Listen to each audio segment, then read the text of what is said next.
One line stands out in movie significance when ordering a cocktail: shaken or stirred. We're not talking with James Bond today, but someone more important. Melissa Reed is the co-founder of Five Dirty Vodka Martini brand to answer that question and more. I'm your host, Tatiana Ryann, and this is the Businessy Podcast. Now let's get to business.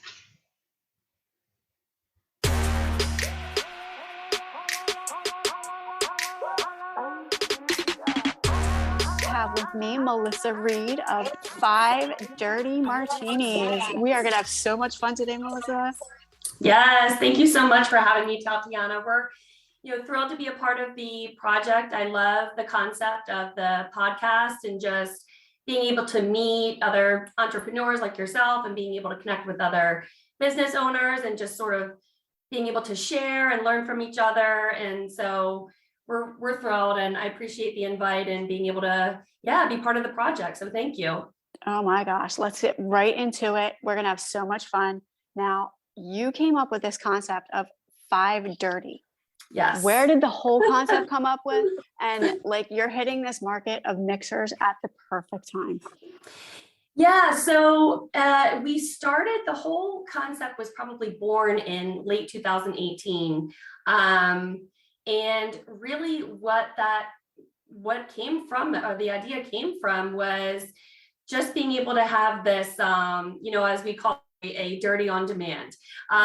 So I'm not a huge wine drinker. I know plenty of women, plenty of men are. I enjoy wine. I enjoy pairing it with a nice steak or whatever from time and time again, but I'm not a huge wine person. And the thing I always appreciated about wine was the convenience factor of it. And, I'm super busy. I'm a mom, 2 kids. I'm a speech therapist as well. Have a lot of things going on, come home from work after a hard day. And I just liked the idea of, being able to pop open a bottle of wine and pour it, but it's not necessarily my go-to spirit, So I thought to myself, well, wouldn't it be cool if I could, pour a bottle of dirty martinis as conveniently as, many just pour a bottle of wine at the end of the day.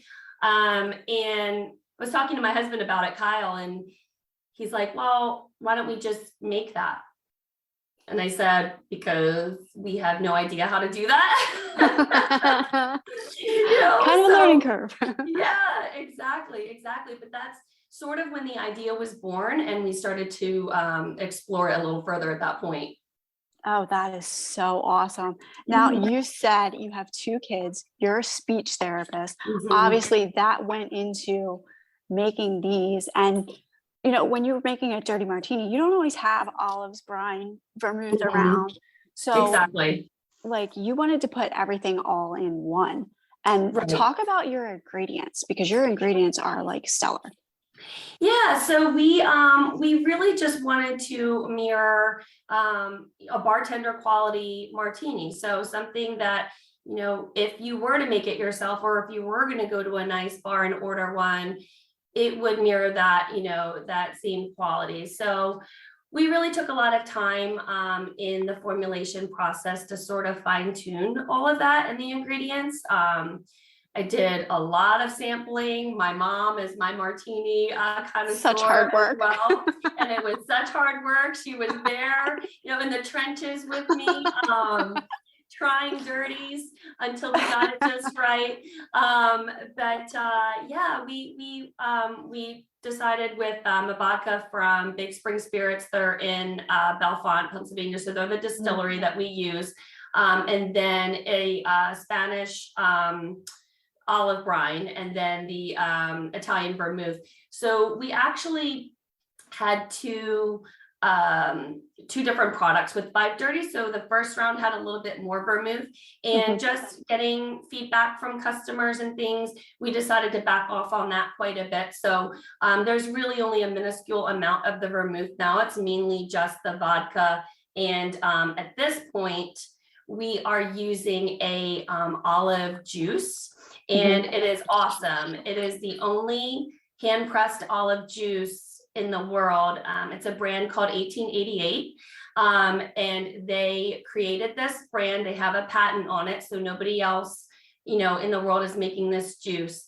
And we were just thrilled that the company was willing to collaborate with us and allow us to use, their fabulous product in our new formulation. So, so we have a brand new formula out, which contains now the vodka and that olive juice, which is just, I always say, it's just like butter, on the palate, and I love it. So, so the ingredients were super important to us. Like I said, I mean, being a martini drinker myself, if I'm not going to drink it, then I don't expect anybody else to. So we really spent a lot of time on that. Now, what made you pick vodka over gin? Because I know. So I prefer vodka, and my family does as well. We, another reason we kind of came up with the idea was I found myself pre-batching these martinis to take to family events, and even when we would host people, we would make the martinis in advance just to not have to take time away from our guests to think and pour and measure and shake and whatnot. And so most of my family and friends preferred vodka. And so that's kind of why we started there. Gin is also a little bit more of a challenging spirit in general, just because there's so many different flavor profiles in gin, a lot of botanicals in them. Exactly. So some can be, more flowery, or some, they can have just so many different taste profiles involved. So we thought, let's keep it simple. If you have a smooth, good vodka, then you're golden. Ultimately, we might move into gin, and we get that question a lot since it's the traditional martini recipe. But for now, it's vodka. Oh, now part of what entrepreneurs go for, and when they say the best part of launching their product, is the creativity that goes into it, the marketing. As you came up with 5 Dirty, the name itself. Like, talk about brainstorming with all that. Yeah, so really that whole name was just an off-the-cuff comment that I made one day when I was mixing up a martini. I said, look at that. Fabulous, by the way. I just said, look at that. The clock says 5 Dirty. And, I think my husband laughed and he's like, well, that's pretty catchy. That's pretty funny. So later down the road, when we were thinking about creating the whole product, I said, well, maybe we should just call it 5 Dirty. Like the clock says 5 Dirty, it's 5 Dirty everywhere. Just kind of fun and different. So that's where that was born from. And social media definitely, for us, it was a huge part of helping us launch and get exposure, because we actually, our product was in development for about 1.5 years until we had the bottles, in hand. And, it's quite an involved process to start from ground zero and have no idea what you're doing to actually, producing the product and having it ready to go, especially in the spirits industry too, with all the compliance and everything involved. So after all of that, we got the product in hand April 2020, which is when the world shut down. And we thought to ourselves, oh no, I mean, I can't believe we're trying to launch this business and everything is closed. And so at first we were very nervous about that. And then it kind of turned into being a catalyst for, people starting to talk about the brand more, because people weren't able to get alcohol, all of the liquor stores were closed. And so we started to kind of put things on social media, just to gauge interest, and it sort of took off. I mean, even just from Instagram and Facebook and things like that. Initially, when you're first starting out, we didn't have the money to sink into big marketing firms or anything like that. So, go to Instagram, that's free. How do we get the word of mouth out?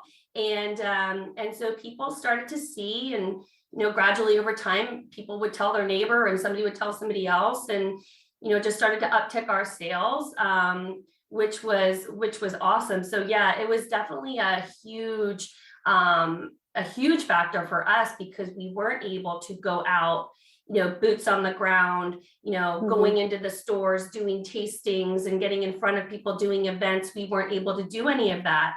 So social media played a huge role in helping us to spread awareness and get people learning and talking about the brand. Yeah, well, you told me you're self-funded also. Like you didn't Yes. have the money to just run out and like you said, get a big marketing firm to do everything for you. And so social media has been majorly a part of it. And you've scaled incredibly though, from 2020 till now. You're in how many stores? Yeah, so we're in about 40 stores of the PA Fine and Wine and Good Spirits throughout the state, which is also a very challenging process as well. You know, Pennsylvania being obviously a highly regulated state with alcohol and all of that. But you do have to prove yourself, you know, somewhat. Is there a market for this? Are people buying it? You know, do you have some sales? And initially that was just us all on our own. You know, with the limited distillery license that we work under, we're able to sell direct to consumer. And so through our online store, we were able to sell to people directly. But yeah, when you're approaching companies and you're you know, approaching the PLCB or anybody for that matter, even out of state distribution, they want to know, you know, what have you done to sell this product? Is there interest in it? And so, yeah, we had to do a lot of that initial work on our own to kind of build to that point. Okay. Selling online also, like what kind of challenges have you met with that, if any, or you know? Yeah, so selling online, I mean, for us, we're able to do sales in Pennsylvania through our online store. We're able to deliver direct to consumer, which is great. The challenge with the online store is out of state sales, you know, because you have to have the specific licensure for that. There's a whole nother, that's a whole other can of worms. But we do, with the company that we worked with, they're called Premier Innovations Group. They were sort of our turnkey solution to creating the brand. You know, we have this idea, what do we do? They helped us with from sourcing the glass to sourcing, helping us get set up with the distillery to helping us, you know, with the bottle design and all of that. So they have actually an online store that we were so grateful they kind of invited us to be a part of their line of products on the store. It's through the Speakeasy platform, and so through that platform we can deliver to, like, I think it's about 40 states or so. It's definitely a challenge online too because of the shipping, and anyone who ships alcohol is going to run into the same challenge. The shipping costs are always super, super high. So that's a challenge because nobody wants to pay what they're going to pay for a bottle of wine. They're going to pay the same amount in shipping or more, you know, to get it to their doorstep. So, you know, that model has been a little bit trickier for us, which is why we're starting to kind of shift towards, you know, getting with the distributor and kind of getting into some different stores out of state. That's awesome. Now, when you and Kyle decided to do this together, did you guys set some ground rules with this being like a family business? You know, you got the kids, you got everything going on, and now you're going to do this. Right. I know we did. I mean, we started out and we really just, we had no rules. We had no idea what to expect. We have never run a business before. We were just like thrown to the wolves. Okay, we have this product and now what do we do? Right. Yeah. Obviously you do your best to educate yourself with, you know, we did a lot of reading, a lot of researching, talking to friends. Thankfully we have a few that are in the spirits industry and sort of getting their advice.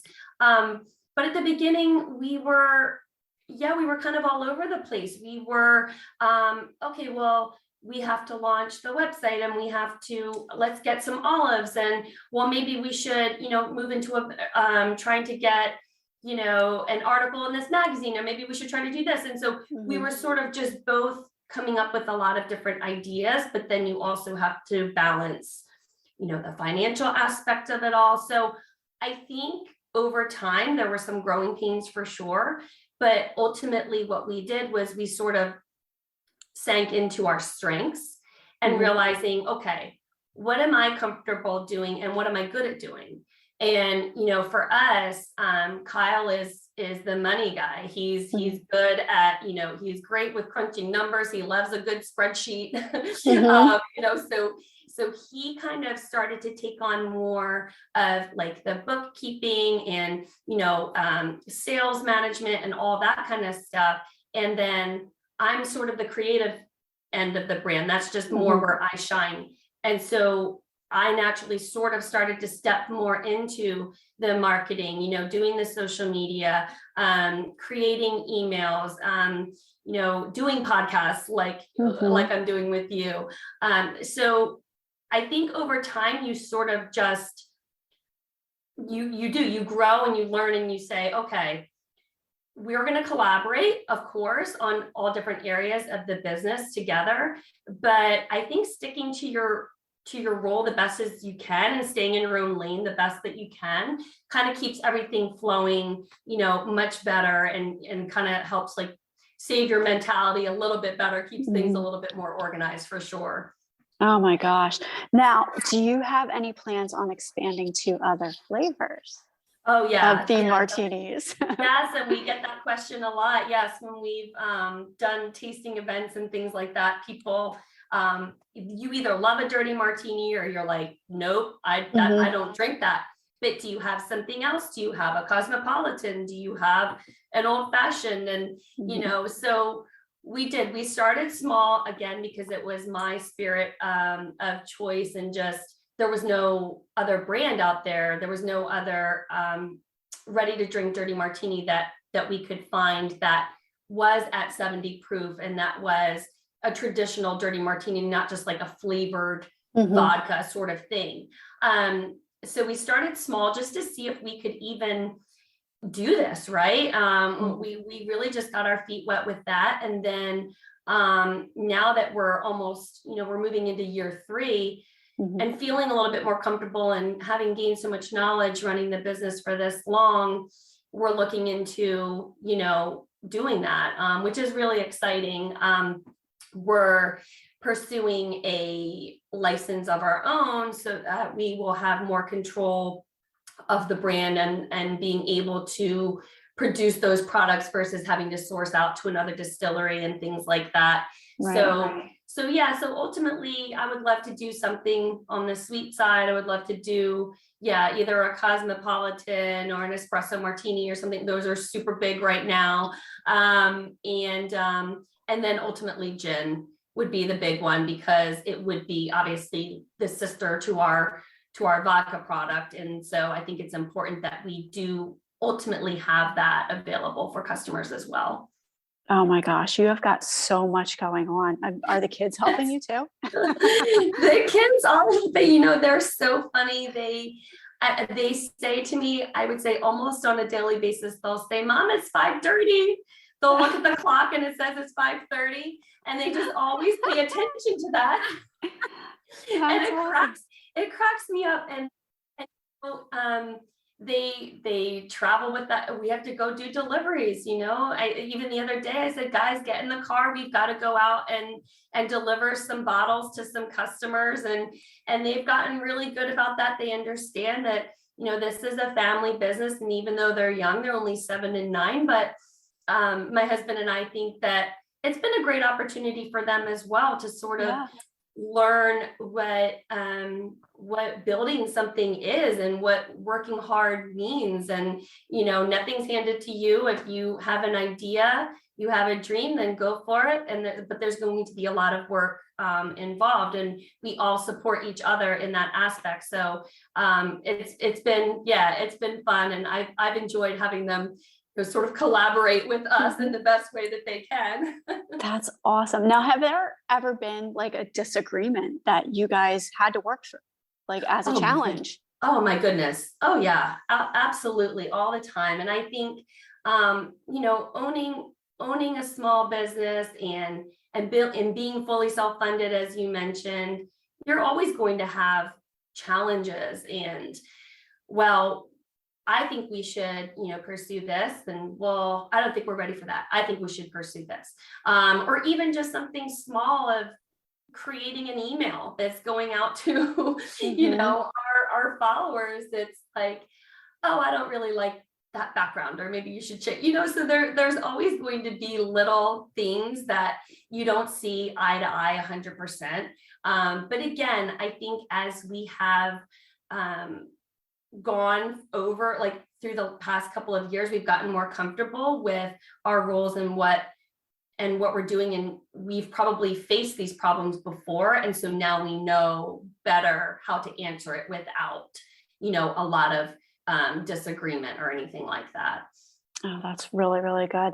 Now, you said, going back to being self-funded, you're kind of scaling back on doing events themselves and focusing more on the online sales and right. distributors and all the creative stuff that's going on right now. Right. Yeah, we are.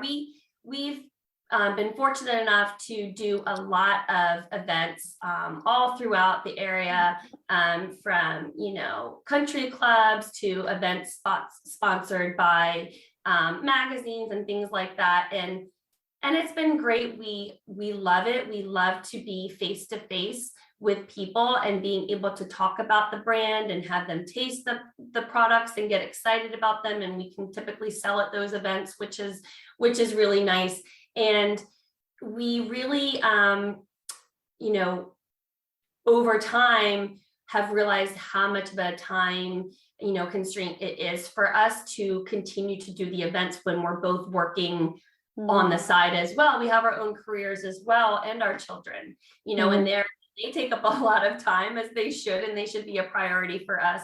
So we've really had to kind of come up with a balance, and what takes precedence right now. And so we're sort of just putting events a little bit on the back burner for now until we can build the business up a little bit more, get some more money in our pocket. And then hopefully that will give us the opportunity to be able to expand our team, which we would love to do, is to be able to hire, some brand ambassadors and people to be able to go to those events and pour for us.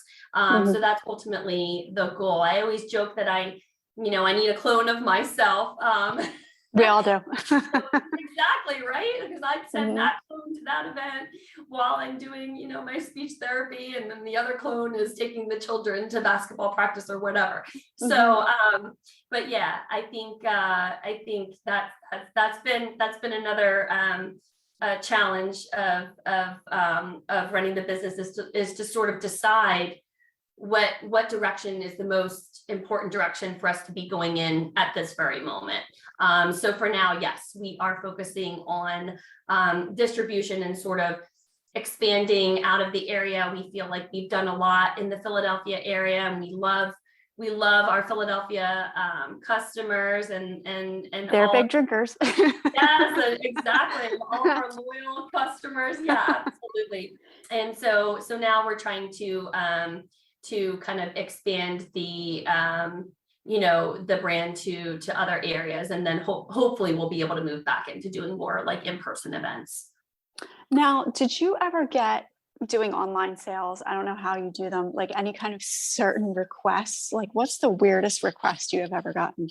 Oh gosh, like as a wedding gift, or as like something like that? Yeah, I mean, we've tried to sort of anticipate. I mean, I guess you learn from certain people, like, can I put a message with that? Or, so then you learn to add that into your website. Like, okay, so allow gift message, we would put in the gift box. But then people would say, well, but can I put a gift message with a bottle? And so then you have to go back and sort of redo the way that, the site is set up to say, okay, how do I add a gift message for, just a bottle? But people will ask you anything. They'll ask you to waive the shipping fees, or, if I can get, this, will that make the price go lower? You're always trying to keep the customer happy the best way that you can. But you do, from time to time, you'll get like some wild questions. I can't think of any that were recent, but I'm sure at the beginning we got several, and that's why And that's why our website is set up the way it is now versus back then. I'm sure there were a lot of issues back then. Well, you must have doing all those events and everything too, and getting all those people in there that are tasting, because I actually used to host the Atlantic City Beer Festival. Oh, and that was always a very strange event. You know, a lot of drunks walking around. You hear all kinds of weird things. Absolutely. Yeah. So doing those private events must have been fun to watch. Yeah, it's funny for sure. And we did the Pittsburgh Wine and Spirits Festival last year, which was huge. I forget how many people they had. It was a lot. It was like over 1,000 people.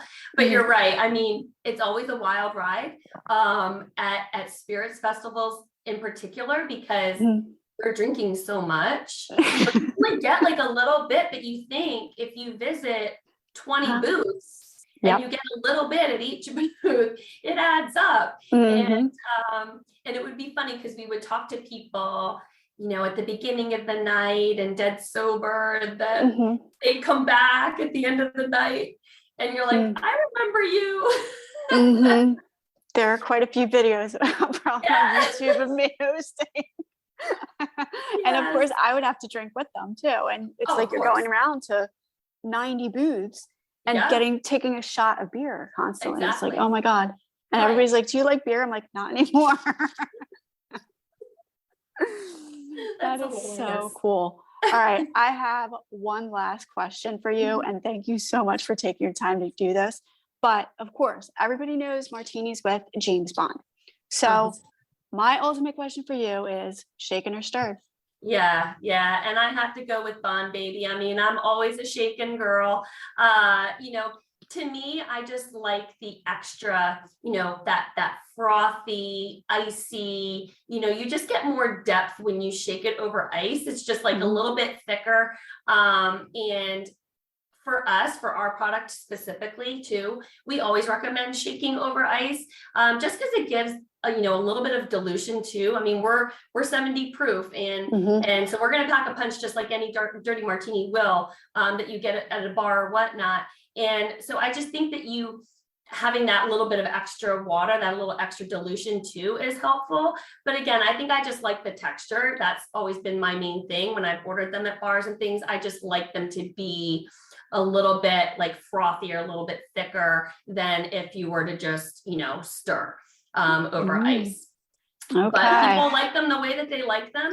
I would say in my experience that most people that we've encountered at events and whatnot do enjoy them. They do skew more towards the shaken side. Okay.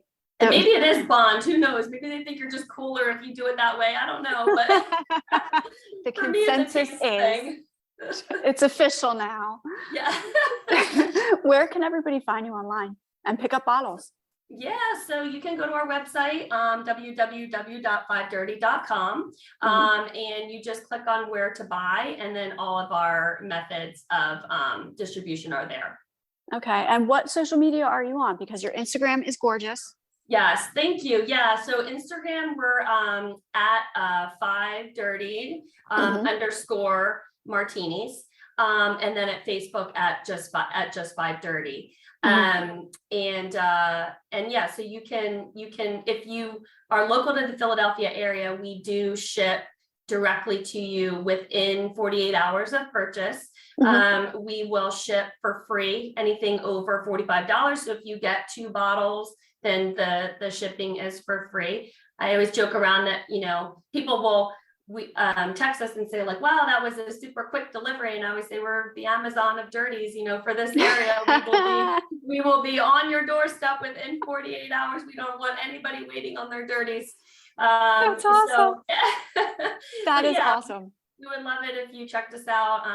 You know, Instagram, Facebook, all of those, you know, social media platforms. We're always updating what's new with the brand, if we're doing any events, if we have new distribution or what's going on. So it's a good place to find out any updates about it. That is so cool that you are you are dedicated to your customers right there within a certain, your dirty will be there on time. Right. We want you to be pouring at 5:30 because it's 5:30 all day, every day. And there's no way to forget that name. You did an amazing job with that. There's Thank no you, way to forget Tatiana. it. Oh my God, I love it. Melissa, thank you so much for your time. Everybody, thanks again so much for having us. Really appreciate it.